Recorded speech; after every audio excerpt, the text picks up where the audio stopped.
Dear student, केकेसीपीजी college की online classes में आपका स्वागत है। कल हम जावा के अंदर एब्स्ट्रैक्ट क्लास का डिस्कशन कर चुके हैं और टाइम लिमिटेशन की वजह से इंटरफेस को हम डिस्कस नहीं कर पाए थे। आज हम इंटरफेस वाला जो टॉपिक है वो कंप्लीट करेंगे।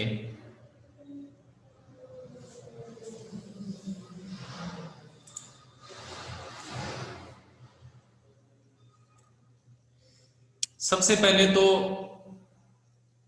हमें यह समझना होगा कि इंटरफेस और क्लास में क्या डिफरेंस है। आप जावा के अंदर क्लास को बनाते आ रहे हो, इंटरफेस कभी नहीं बनाया। यही समझने की रिक्वायरमेंट हमें यहां पर पड़ेगी कि what is the basic difference between class and interface. सबसे पहले कल मैंने डिस्कस किया था इंटरफेस के बारे में कि इंटरफेस क्या है। इंटरफेस एक रेफरेंस डेटा टाइप है। इंटरफेस क्या है? एक रेफरेंस डेटा टाइप है। काम क्या है इसका? काम क्या है इसका? It contain abstract methods and constant fields only. इसका मतलब ये हुआ कि इंटरफेस एक रेफरेंस डेटा टाइप है जो केवल और केवल अपने अंदर एक तो एब्स्ट्रैक्ट मेथड रखता है और दूसरा कांस्टेंट फील्ड रखता है। कांस्टेंट फील्ड का मैं पीछे डिस्कस कर चुका हूं कि अगर आपको सी या सी प्लस प्लस के अंदर कांस्टेंट बनाना होता है तो हम मैक्रोज का यूज करते हैं। सी के अंदर हम किसका यूज करते हैं? मैक्रोज का यूज करते हैं। इस तरीके से जैसे सपोज करो सी के अंदर आपको कांस्टेंट बनाना है, हैश डिफाइन जैसे मैंने लिख दिया मैक्स और फिर ये वैल्यू लिख दी 5। तो इसका मतलब यहां पर मैक्स है वो क्या है? एक कांस्टेंट है जिसकी वैल्यू मैंने क्या कर दी? 5 फिक्स कर दी है। अब अगर मैं चाहूं तो सी प्लस प्लस के अंदर इसको क्या कर सकता हूं? यूज कर सकता हूं। सॉरी, सी के अंदर मैं इसको क्या कर सकता हूं? यूज कर सकता हूं। कहीं पर भी मैक्स लिखूंगा तो मैक्स का मींस क्या होगा? यहां पर मैक्स का मतलब होगा यहां पर 5। जहां पर भी मैं मैक्स यूज करूंगा तो मैक्स का मतलब यहां पर क्या होगा? जैसे सपोज करो मैं यहां पर लिखता हूं x in x is equal to max multiply max. तो आप यहां पर देखोगे कि 5 मल्टीप्लाई 5 किस में चला गया? एक्स में चला गया। तो ये तो था अपने सी के अंदर किस तरीके से कांस्टेंट को डिफाइन करते हैं। इसी तरीके से हम सी प्लस प्लस में कॉन्स्ट कीवर्ड का यूज करते हैं कांस्टेंट को डिफाइन करने के लिए। वैसे ही जावा के अंदर हम फाइनल कीवर्ड का यूज करते हैं। जैसे सपोज करो मैंने यहां पर लिखा, इसका मतलब हो गया ये एक्स जो है वो अब एक वेरिएबल नहीं रहा इंटीजर टाइप का, बल्कि क्या बन गया? कांस्टेंट बन गया। जब अगर मैं जावा के अंदर कांस्टेंट बनाना चाहता हूं तो मुझे किस कीवर्ड का यूज करना पड़ेगा? फाइनल कीवर्ड का यूज करना पड़ेगा। एग्जांपल के तौर पर जैसे मान लो जावा के अंदर मुझे कांस्टेंट डिफाइन करना है तो मैंने जैसे यहां पर एक क्लास बना ली, सिंपली ऐसे एक्सप्लेन कर रहा हूं मैं। एक क्लास बना ली और इस क्लास जावा मैंने जैसे एक क्लास के अंदर से इस तरीके मान लो मैंने मेन फंक्शन डिफाइन कर लेनी है तो मैंने यहां सीधा एकदम इंट एक्स, इसका मतलब मैंने एक्स एक वेरिएबल लिया है और अगर मैं इसमें लगा देता हूं फाइनल कीवर्ड तो अब ये एक्स क्या बन गया? एक कांस्टेंट बन गया, इसका मतलब मुझे इसमें एक कांस्टेंट वैल्यू देनी पड़ेगी, मैंने वो वैल्यू दे दी 5। यहां पर x जो है वो क्या है, कांस्टेंट है जिसकी वैल्यू क्या है 5 है। इसका मतलब ये हो गया जब आप बन गया, अब मैं x में वैल्यू को मॉडिफाई नहीं कर सकता क्योंकि x क्या है, फाइनल है, मतलब कांस्टेंट है। जावा के अंदर कांस्टेंट डिफाइन करने के लिए हम फाइनल कीवर्ड का यूज करते हैं। तो मैं ये सारी बातें क्यों बता रहा हूं, ये बातें मैं आपको इसलिए रेफरेंस डेटा टाइप है और ये अपने अंदर एक तो एब्स्ट्रैक्ट मेथड कंटेन करके रखता है और दूसरा हम इसके अंदर क्या यूज कर सकते हैं, कांस्टेंट का यूज कर सकते हैं। और वो कांस्टेंट भी क्या होगा, स्टैटिक होगा। कांस्टेंट भी क्या होगा, स्टैटिक फील्ड। या सिंपली आप ये कह सकते हो कि इंटरफेस एक रेफरेंस डेटा टाइप है और ये अपने अंदर एब्स्ट्रैक्ट मेथड और स्टैटिक कांस्टेंट फील्ड को अपने अंदर कंटेन करके रखता है। अब क्वेश्चन ये बनता है कि इंटरफेस जब आप बनाते हो तो किस तरीके से बनाते हो, सिंटेक्स क्या रहता है। अब मैं आपको एक चीज बता देता हूं कि जैसे क्लास में एब्स्ट्रैक्ट पढ़ा था और जब क्लास के अंदर एब्स्ट्रैक्ट मेथड ले रहे थे, एब्स्ट्रैक्ट कीवर्ड कर रहे थे, कह रहे थे मेथड है, लेकिन इंटरफेस के अंदर जो मेथड लोगे तो उसमें आपको एब्स्ट्रैक्ट कीवर्ड लगाने की रिक्वायरमेंट नहीं है। इंटरफेस के अंदर आप डायरेक्ट मेथड क्या करोगे, डिक्लेयर करोगे, एब्स्ट्रैक्ट कीवर्ड अपने आप कंपाइलर लगाएगा। जब आप प्रोग्राम को कंपाइल करोगे ना तो एब्स्ट्रैक्ट कीवर्ड ऑटोमेटिकली कौन लगा देगा, कंपाइलर लगा देगा। इसी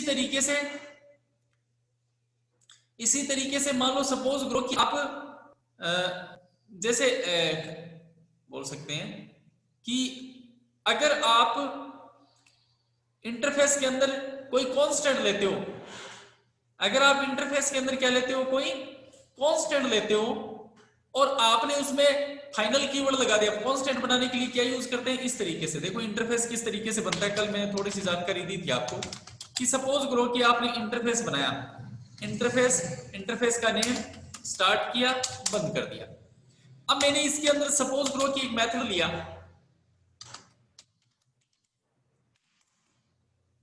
और एक कांस्टेंट फील्ड ली।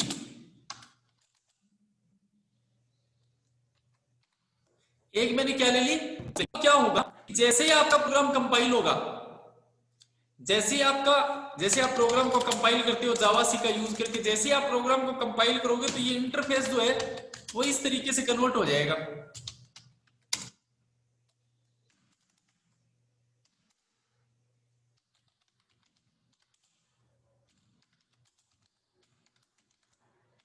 मतलब जो मेथड है उसके साथ क्या यूज हो गया, एब्स्ट्रैक्ट कीवर्ड का यूज हो गया, और जो कांस्टेंट है उसके साथ स्टैटिक कीवर्ड का यूज हो गया। इसका मतलब ये हुआ कि इंटरफेस एक रेफरेंस डेटा टाइप है जो अपने अंदर एब्स्ट्रैक्ट मेथड को और स्टैटिक कांस्टेंट फील्ड को कंटेन करके रखता है। इसीलिए मैंने वहां पर यूज किया स्टैटिक कांस्टेंट फील्ड। अगर आप नहीं देते हो, स्टैटिक कीवर्ड का यूज नहीं लगाते हो, एब्स्ट्रैक्ट कीवर्ड का यूज नहीं लगाते हो, तो कंपाइलर ऑटोमेटिकली कंपाइल करते वक्त, मतलब आपकी जो डॉट क्लास फाइल बनेगी, जो बाइट कोड बनेगा, उसमें ऑटोमेटिकली एब्स्ट्रैक्ट कीवर्ड रहेगा और स्टैटिक कीवर्ड रहेगा। These all are about the abstract method and static final constant fields. Okay, तो सिंपली मैं एक बार दोबारा से रिपीट कर देता हूं। What is interface? Interface is a reference data type which can store abstract method and static constant field only. Okay, अब class में और इसमें क्या डिफरेंस है। क्लास के अंदर तो हम क्या करते हैं, बॉडी वाले मेथड भी लेते हैं, स्टैटिक मेथड भी लेते हैं, नॉन स्टैटिक मेथड भी ले सकते हैं, एब्स्ट्रैक्ट मेथड भी ले सकते हैं। लेकिन इंटरफेस के अंदर सिर्फ और सिर्फ कौन से मेथड लिए जा सकते हैं, एब्स्ट्रैक्ट मेथड लिया जा सकता है। मतलब बिना बॉडी वाले मेथड लेंगे, सिर्फ मेथड को क्या करेंगे, डिक्लेयर करके छोड़ेंगे। इसका मतलब ये हो गया कि जैसे आपने एब्स्ट्रैक्ट क्लास में देखा था कि जब उसके अंदर एक जब बिना बॉडी वाला मेथड आता है तो उसका ऑब्जेक्ट नहीं बनता था। इसी तरीके से आप ये कहोगे कि इंटरफेस का भी क्या नहीं बनता, ऑब्जेक्ट नहीं बनता। इंटरफेस का भी क्या नहीं बनता, ऑब्जेक्ट नहीं बनता। राहुल कह रहा है सर वॉइस नहीं आ रही, आपकी वॉइस नहीं आ रही क्या? आ रही है सर। राहुल अब आ रही है वॉइस?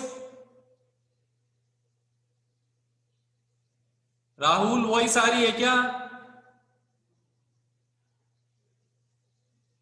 मीरा आपको वॉइस आ रही है? आ रही है सर। ओके, विशाल आपको? यस सर, आवाज आ रही है। ओके, प्रीतम आपको आवाज आ रही है?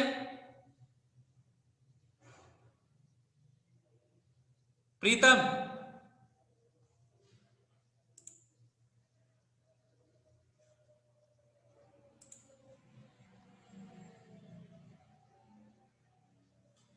ओके, हाँ, तो अब मैं आपको बताना चाह रहा हूं कि भाई ये जो इंटरफेस है, क्लास और इंटरफेस में क्या डिफरेंस है।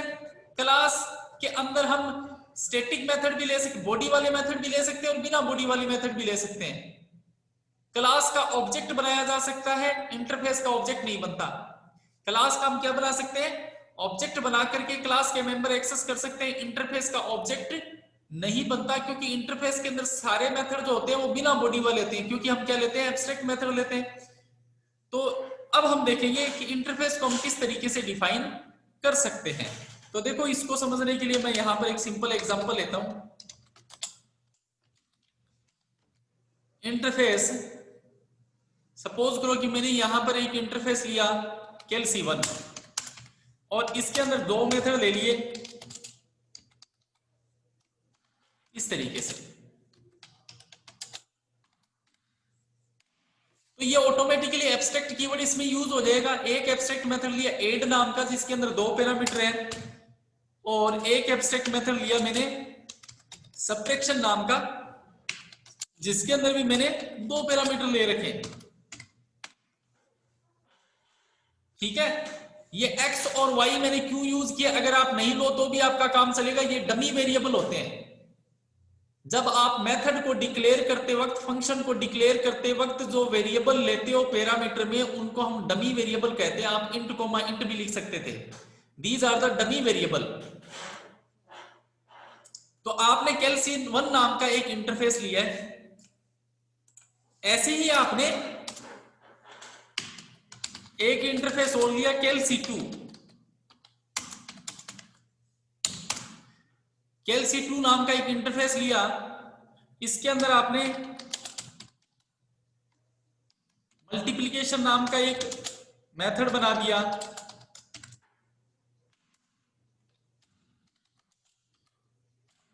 और एक डिवीजन नाम का इंटरफेस बना दिया। ये दो इंटरफेस बनाए, एक तो कैलसी1 एंड एक है कैलसी2।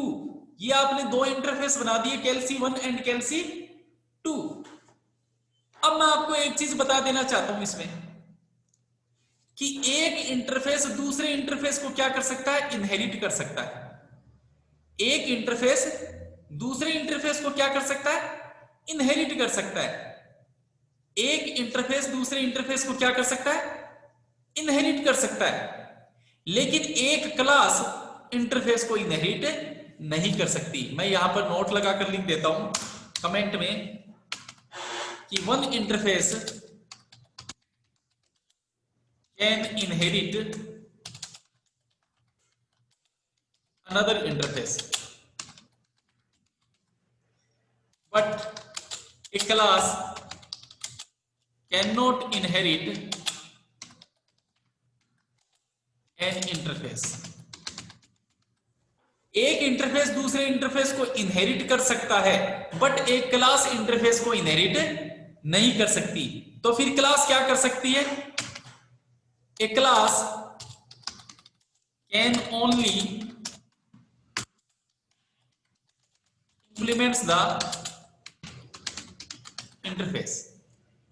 आप ध्यान रखना कि one interface can inherit to another interface, one interface can inherit to another interface, but one class can not inherit to interface.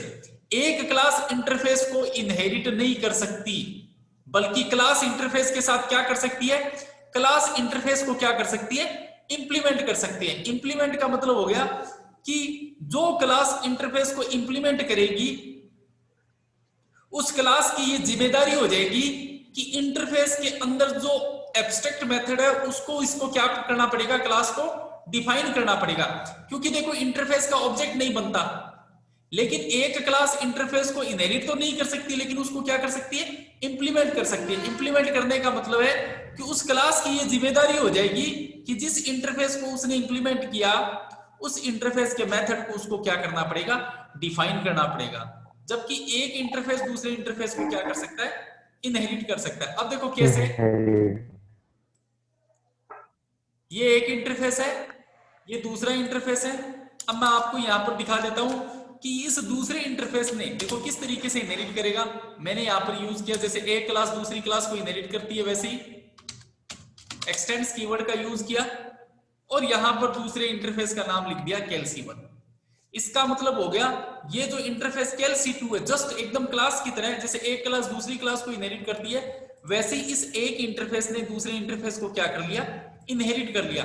इसका मतलब ये हुआ कि ये कैलसी2 नाम का जो इंटरफेस है उसके अंदर कितने एब्स्ट्रैक्ट मेथड है, 2 एब्स्ट्रैक्ट मेथड है और 2 किसके आगे, कैलसी1 के। जब कैलसी2 ने कैलसी1 को इनहेरिट किया तो ये दोनों मेथड उठ करके किसके अंदर आ गए, इसके अंदर आ गए। इसका मतलब कैलसी2 के अंदर टोटल कितने मेथड हो गए, 4 एब्स्ट्रैक्ट मेथड हो गए, add, subtraction, multiplication and division. कैलसी2 कंटेन 4 एब्स्ट्रैक्ट मेथड। 2 जो एब्स्ट्रैक्ट मेथड है वो उसके सेल्फ के हैं और 2 जो है उसकी पेरेंट क्लास से इसके अंदर आ चुके हैं। अब मैंने आपको बताया था कि अब कैलसी2 के अंदर 4 अनइंप्लीमेंटेड मेथड है, 4 एब्स्ट्रैक्ट मेथड है। तो अब आपको क्या बनानी पड़ेगी, अगर इन एब्स्ट्रैक्ट मेथड का यूज करना है तो आपको क्या बनानी पड़ेगी, क्लास बनानी पड़ेगी। जैसे मैंने एक क्लास बनाई, कैलकुलेटर नाम की एक क्लास बनाई। मैंने किस नाम की क्लास बनाई है, कैलकुलेटर नाम की मैं क्या बना चुका हूं, एक क्लास बना चुका हूं।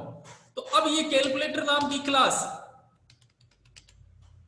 ने सपोज करो क्लास इंटरफेस को क्या कर सकती है, इंप्लीमेंट कर सकती है। अब इंप्लीमेंट कैसे होगा, इंप्लीमेंट्स कीवर्ड का यूज करके होगा। ये मैंने एक कीवर्ड यूज किया इंप्लीमेंट्स। इसका मतलब कैलकुलेटर नाम की क्लास क्या कर रही है, इंप्लीमेंट्स कर रही है किसको, कैलसी2 को। एक्सटेंड्स की जगह मैंने क्या यूज किया है, एक क्लास इंटरफेस को इंप्लीमेंट कर सकती है और जावा के अंदर इंप्लीमेंट करने के लिए इंप्लीमेंट्स कीवर्ड का यूज करेंगे, IMPLEMENTS, इंप्लीमेंट्स कीवर्ड का यूज करेंगे। तो कैलकुलेटर नाम की क्लास ने जब कैलसी2 नाम के इंटरफेस को इंप्लीमेंट्स किया तो इंप्लीमेंट करने का मतलब हो गया कि अब ये क्लास बाउंड हो गई।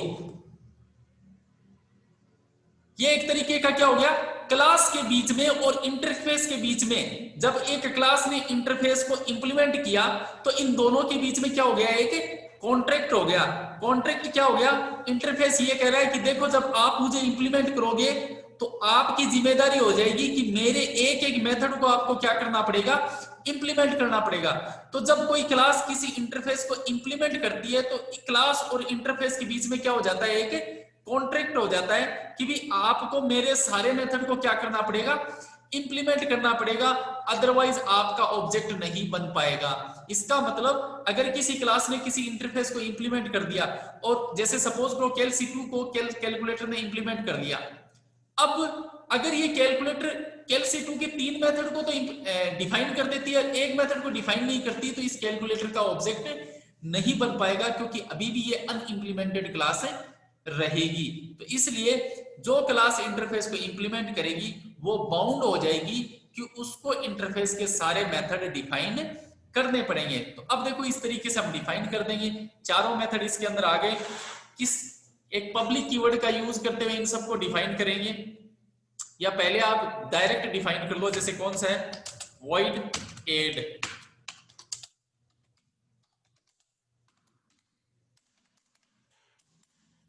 यहां पर मैं डायरेक्ट इनका सम प्रिंट कर देता हूं,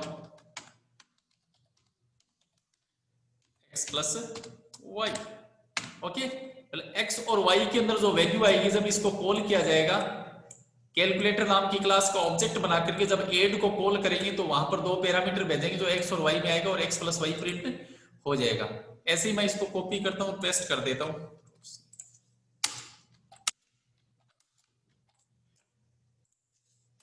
ये ऐड हो गया। अब ये सब्ट्रैक्शन दूसरा मेथड, यहां पर x माइनस वाई कर देता हूं। एक मल्टीप्लीकेशन तीसरा मेथड,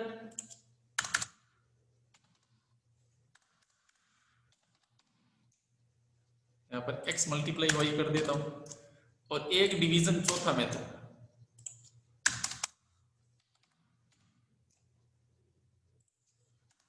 इस तरीके से इस कैलकुलेटर नाम की क्लास ने क्या कर लिया, जब कैल C2 को इंप्लीमेंट किया तो इसके सारे मेथड इसने क्या कर दिए, इंप्लीमेंट कर दिए, डिफाइन कर दिए। अब हम क्या करते हैं, फाइनल क्लास बना लेते हैं। अब हम क्या कर लेते हैं, फाइनल क्लास बना लेते हैं। आप चाहो तो इसके अंदर ही यहां पर पब्लिक स्टैटिक वॉइड में ले सकते हो, या आप चाहो तो दूसरी क्लास के अंदर ले सकते हो। सपोज करो मैंने अलग से एक क्लास बना ली मेन मेथड के लिए।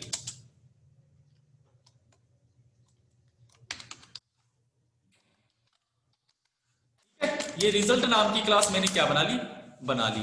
अब इसमें हम क्या करेंगे, मेन मेथड लेंगे। आप क्या करोगे, इसके अंदर मेन मेथड लोगे।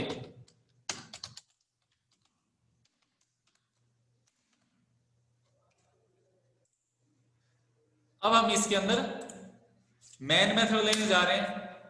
मेन मेथड, अब आप क्या करोगे, देखो इंटरफेस का तो ऑब्जेक्ट बनता नहीं है, तो हम क्या करेंगे, किसका बनाएंगे, क्लास का ऑब्जेक्ट बनाएंगे। Calculator C is equal to new calculator.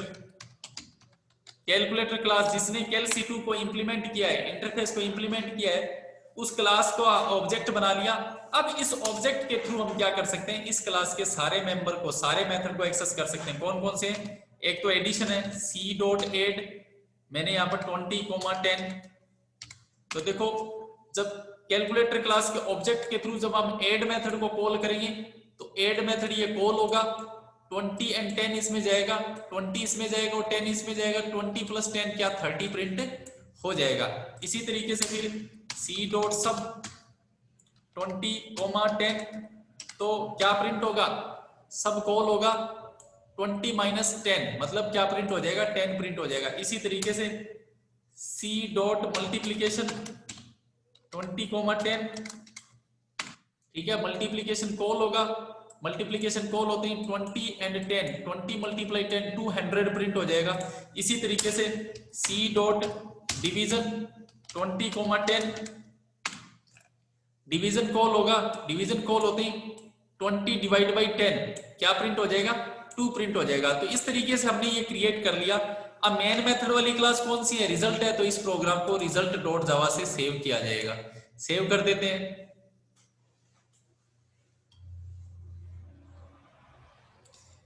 हमने जैसे फोल्डर बना रखा है, डी ड्राइव के अंदर फोल्डर बना रखा है हमने।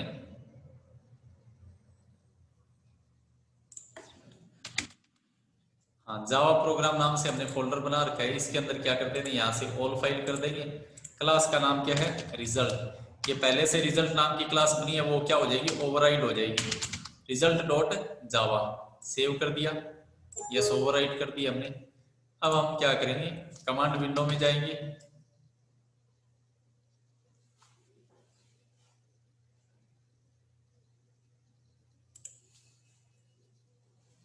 कमांड विंडो में गए,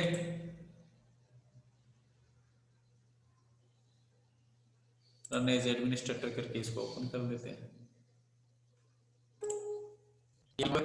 यहां पर सबसे आपका प्रोग्राम कहां से, डी ड्राइव के अंदर से लेकर जाएंगे, डी के अंदर चले जाएंगे, डी अपडेट के अंदर है आपका जावा अंडरस्कोर प्रोग्राम नाम का फोल्डर, क्योंकि आपका प्रोग्राम डी के अंदर जावा अंडरस्कोर प्रोग्राम के अंदर है, तो लिखेंगे cd जावा अंडरस्कोर प्रोग्राम। हम डी के अंदर जावा अंडरस्कोर प्रोग्राम में प्रोग्राम को क्या करोगे, क्या करोगे, दिया जावा सी कंपाइलर, फाइल का नेम है result.java। एरर नहीं होगी तो हो जाएगा, कंपाइल हो जाएगा। एरर आ रही है, एरर क्या आ रही है, reached end of file while parsing, यहां पर ये एरर आ रही है लाइन नंबर 47।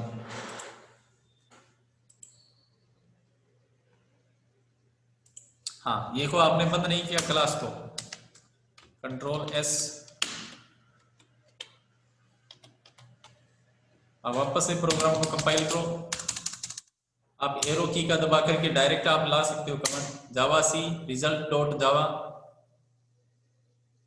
अब ये इतनी सारी एरर आ रही है, ये क्या करे, attempting to assigning weaker access privileges. ये कह रहा है कि आप जो है ना, जब आप ये जो एब्स्ट्रैक्ट मेथड दिए गए हैं, जब आपने कैलकुलेटर नाम की क्लास ने जब कैलसी नाम के इंटरफेस को इंप्लीमेंट किया, तो ये जितने भी एब्स्ट्रैक्ट मेथड यूज किए हैं, जब कोई क्लास इंटरफेस के एब्स्ट्रैक्ट मेथड को इंप्लीमेंट करेगी तो आपको क्या लगाना पड़ेगा? पब्लिक लगाना पड़ेगा। तो सबने क्या लगा दो, जब इंप्लीमेंट करोगे, कोई क्लास इंप्लीमेंट करेगी तो क्या लगाओगे? पब्लिक लगा दो।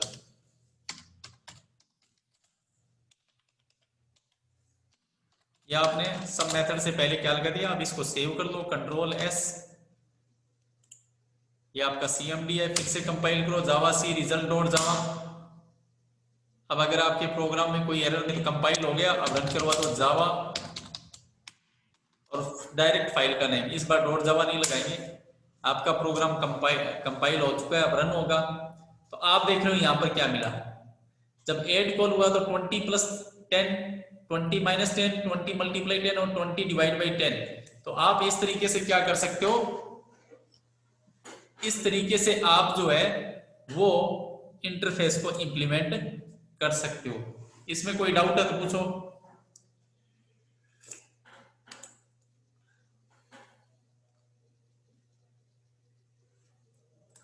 कोई डाउट है क्या इसमें? देखो सर ये पब्लिक क्यों लगाया आपने? ये पब्लिक इसलिए लगाया है क्योंकि देखो इसमें जो है मैं आपको अलग से एक एक्सेस मॉडिफायर जो है ना, एक टॉपिक पढ़ाऊंगा। ये आपके देखो जावा के अंदर जो है ना, वो 4 एक्सेस मॉडिफायर होते हैं। 3 तो कीवर्ड होते हैं, public, private, protected. Public, private और प्रोटेक्टेड 3 तो क्या होते हैं? कीवर्ड होते हैं। और चौथा जो एक्सेस मॉडिफायर होता है वो होता है डिफॉल्ट। अब डिफॉल्ट कोई कीवर्ड नहीं होता। जब आप कोई मेथड बनाते हो, कोई फंक्शन बनाते हो, उससे पहले कुछ भी यूज नहीं करते, ना पब्लिक, ना प्राइवेट, ना प्रोटेक्टेड।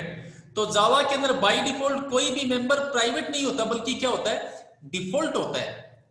अब डिफॉल्ट कोई कीवर्ड है नहीं, डिफॉल्ट अपनी इमेजनरी है कि भैया वो क्या होता है, प्राइवेट तो होता नहीं है, डिफॉल्ट होता है। डिफॉल्ट कुछ मायनों में आपको ये लगेगा कि ये किसकी तरह काम कर रहा है? पब्लिक की तरह काम करता है। जबकि डिफॉल्ट जो है वो पब्लिक से क्या होता है? वीक होता है। डिफॉल्ट क्या होता है? पब्लिक से वीक होता है। तो जब भी आप इनहेरिटेंस का यूज करोगे, तब आपको क्या करेगा? आप डिफॉल्ट का जो एक दायरा है, आप उस दायरे से बाहर चले जाते हो। तब आपको क्या बनाना पड़ता है? उसको पब्लिक बनाना पड़ता है। इसका डिटेल जो है वो हम एक्सेस मॉडिफायर करेंगे, तब मैं आपको डिटेल से इसको एक्सप्लेन करूंगा। और बोलो इसमें कुछ।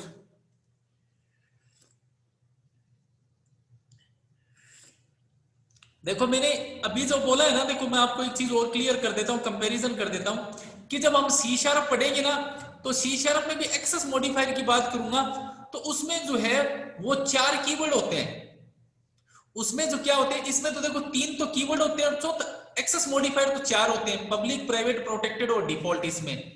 लेकिन डिफॉल्ट कोई कीवर्ड नहीं होता कि भाई जब कुछ भी यूज नहीं करते तो बाय डिफॉल्ट क्या होता है? डिफॉल्ट होता है। जबकि C# के अंदर भी 4 एक्सेस मॉडिफायर होते हैं और चारों कीवर्ड है। कौन कौन से? पब्लिक, प्राइवेट, प्रोटेक्टेड, ये तो है ही। एक होता है इंटरनल, INTERNAL, इंटरनल। वो भी क्या होता है? कीवर्ड होता है। इसका मतलब ये हो गया कि C# के अंदर जब आप कुछ भी नहीं लगोगे तो वो बाय डिफॉल्ट क्या होगा? इंटरनल होगा। जबकि जावा के अंदर बाय डिफॉल्ट क्या होता है? डिफॉल्ट होता है। तो ये कंपैरिजन भी हम देखेंगे। और कोई डाउट है तो पूछो।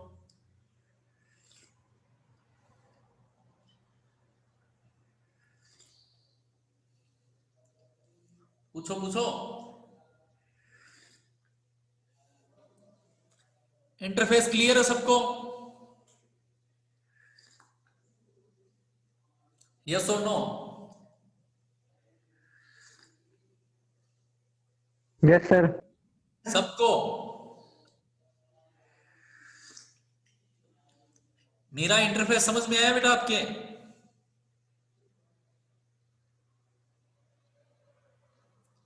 मेरा इंटरफेस समझ में आया क्या आपको?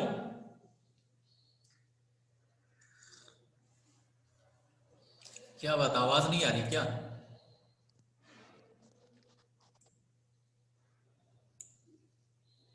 Yes sir. Very good.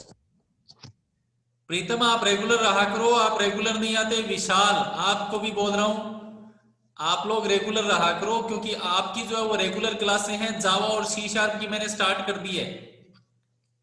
ठीक है, देखता हूं